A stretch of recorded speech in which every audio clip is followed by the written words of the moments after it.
สบายดีพี่น้องพบกับสองพุทธไทยซ่าแนวพี่น้องพบขอกันยามแดงอีกเช่นเก่าเช่นเคยเนาะพี่น้องเนาะมื้อนี้แม่พูดกะเกี่ยมวัตถุดิบมาแล้วเรียบร้อยเนาะนี่มีซีนหมูซื้อซีนหมูมาอะไรโลนึงให้พ่อหวานซื้อมาให้บางเสาร์นี่โลนึงซีนติดหนังหรือว่าติดน้ำมันนี่แหละชิ้น3สันพี่น้องสิมาเฮ็ดใส่กรอกอีสานสู่ลูกกินบดแล้วเรียบร้อยซีนบดเขาเกี่ยมวัตถุดิบแล้วเรียบร้อยเบิดแล้วมีทั้งหัวผักเทียมเนี่ยหัวผักเทียมบ่ทันได้แก่ดอกนี่ เขาอันนี้เป็นข้าวเจ้าใส่ข้าวเจ้านะเพราะว่าพวกดูๆเพิ่นว่าคิดอยากไปตลาดหลัก14ยามได้ก็ว่าซื้อเขากิน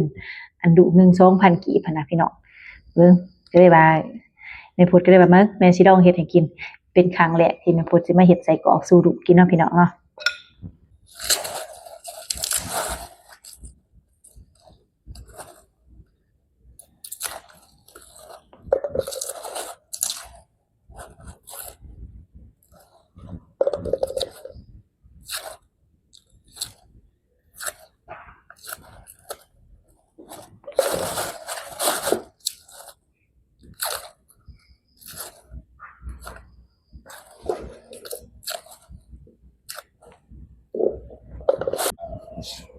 พอได้นี่ใส่ซับนี้เนาะ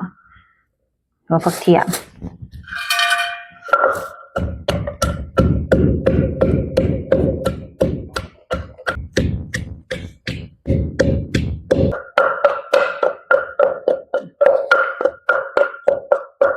พอแล้วเนาะเดี๋ยวเพิ่น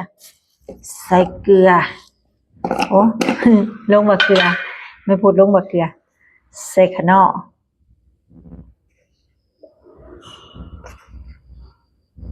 ใส่ขะนอลงไป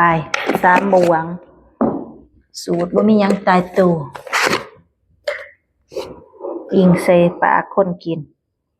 ใส่เกลือลงไปครึ่งบวงเดี๋ยวแต่ใส่มักนัวน้อยนัวหลายน้ำตาลกล้าใส่ตามใจมักตัวเอง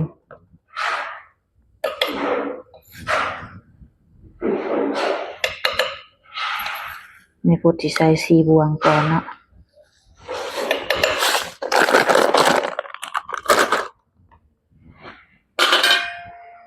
น้ำซอสหอย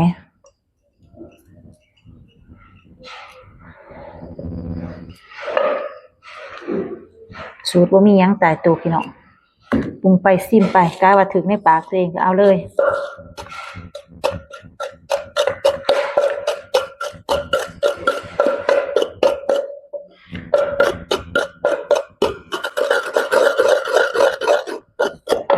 พูดก็สิเอาซีนหมูลงใส่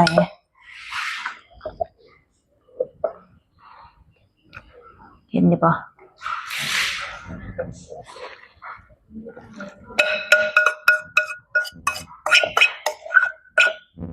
เอาเฮ็ดกินเองก็ได้ใส่กรอกบ่ได้ยาก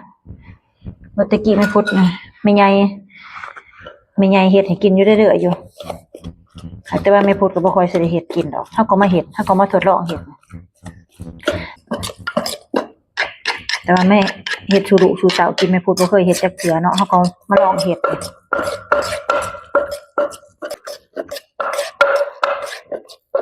พอแล้วสิเอาข้าวลงข้าวเหนียวลงมาข้าวเหนียวข้าวเจ้าจะลงใส่โอ้จนเต็มโคก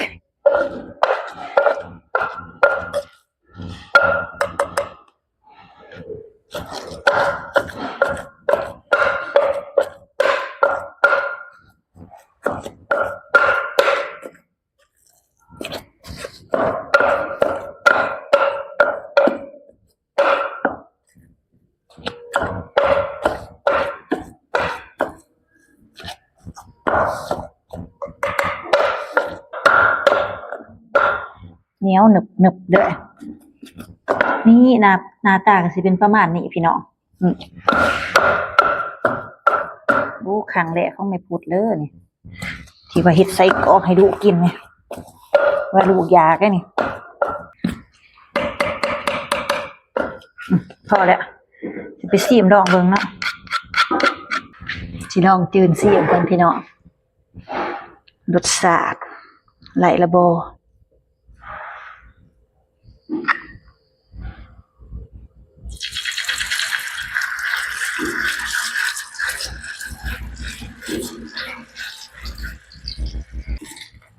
ติดหมอแท้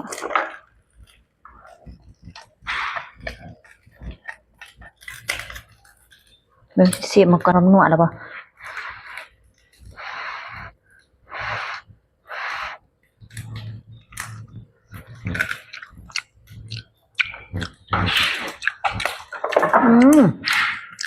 แซ่บพี่น้องแซ่บนี่พี่น้องใส่หมูไม่พูดเกียมใบเรียบร้อยล้างทำความสะอาดขูดออกอีช่างแล้วเรียบร้อยเบิดล่ะเกียมมายัดใส่นี่ลูกสาวไปตัดนี่มาให้หัวกระตุกพี่น้องเอาตัวมันคอเสี้ยวยาวนี่เพราะว่าหนูมีของหยัดเด้ใส่มือเอาพี่น้องมือหาล้างแล้วเรียบร้อยทุกอย่างต้องใส่มือนี่ขาดเลยนี่เห็นบ่นานเป็นจังไดล่ะ แม่ยังว่าเฮ็ดแบบนี้หลายแม่ยังว่าเฮ็ดไปบางยานี่รุดพี่น้องเปลี่ยนใหม่ลูกสาวว่าให้เอาถุงแล้วก็เฮ็ดแนวนี้เอาซอยกัน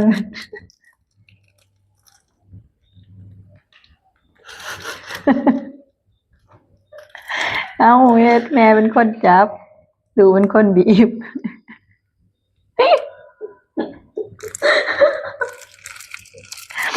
เอาบีบ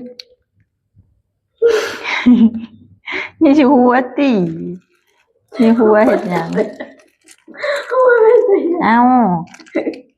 มันสิรุดมือแม่เดี๋ยวนี้เอา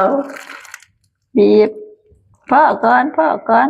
จับนี่ลูกจับตัวนี้บ่ลูกจับตัวนี้นี่แม่ก็สิเอาลูกอีกหีดลูก ชัวร์สิได้กิน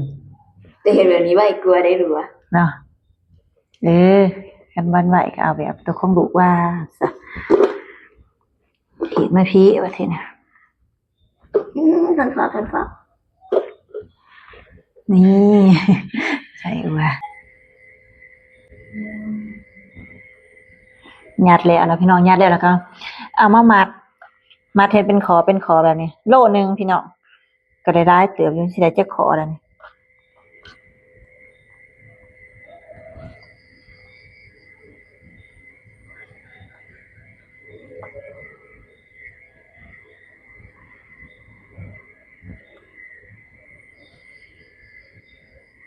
ลูกสาวว่าเฮ็ดขอน้อยๆซ้ำแล้ว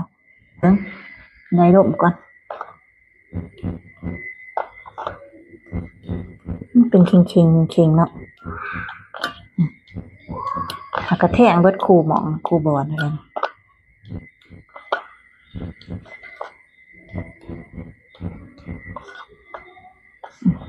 พอ2 4 6 8 10 12 14 16 17ได้17ขอศีลโลนึงมันจะเสป้าเมียนมาทีนี้พึ่งเซลุ่มป้าไว้เป็นใส่กรอกอาหารเสาให้ดูเกี่ยมจะไปเซ้งเหมือนเนี่ย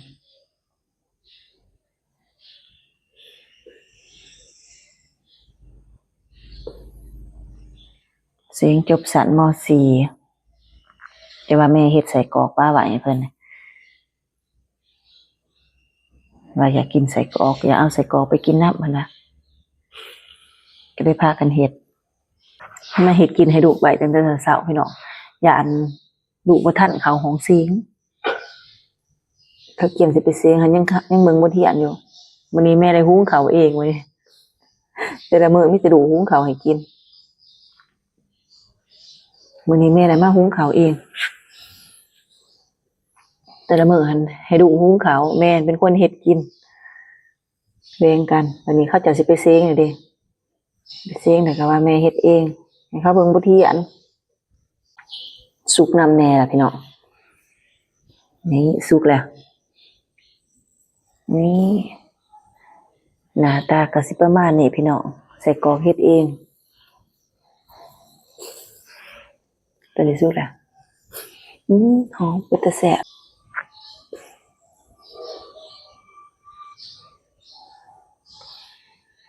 นี่พี่น้องใส่กรอกแม่พูดเฮ็ดเองมึงสิลองชิมเบิ่งว่ารสชาติสิเป็นจังไดแซ่บอยู่บ่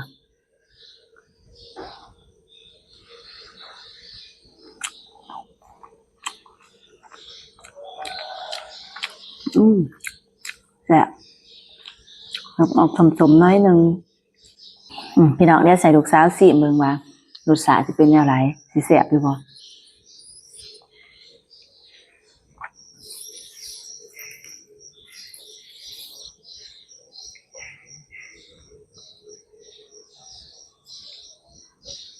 เป็นจังได แซ่บ แซ่บบ่ แซ่บ แซ่บลูกสาวว่าแซ่บ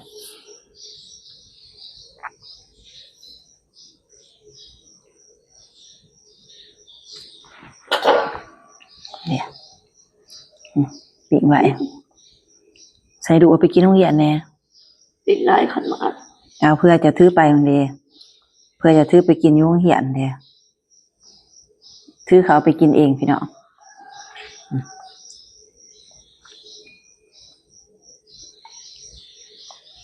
แม่ปิ้งใส่กรอกไว้ให้กินตอนเช้าแน่ครับถือไปกินโรงเรียนแน่ใช่ป่ะ แซ่บ ลูกสาวแซ่บแซ่บเนาะของแม่เฮ็ดเอง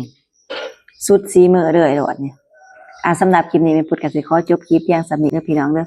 ฝากพี่น้องแต่ละคนกดติดตามกดไลค์กดแชร์เพื่อเป็นกำลังใจให้แม่พุดเฮ็ดคลิปในต่อหน้าเด้อพี่น้องเด้อพอกันคลิปหน้าพี่น้องบ๊ายบาย